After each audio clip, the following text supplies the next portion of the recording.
Tiniyak ni Hungarian Prime Minister Viktor Orbán na ligtas manirahan sa kanilang bansa sa kabila ng malawakang pagbaha na nararanasan doon dahil sa walang tigil na pag-ulan. Ayon kay Orbán, inaasahang unti-unti nang bababa ang antas ng tubig sa Danube River. Naglunsad na rin ng libreng phone line ang Hungary para makapag-report ang apektado ng baha at para sa mga nagnanais mag-apply bilang volunteer.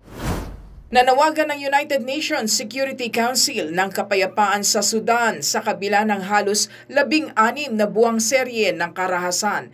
Tila naging battlefield na kasi ang Khartoum na sentro ng Sudan, dulot ng tensyon sa pagitan ng kanilang dalawang general.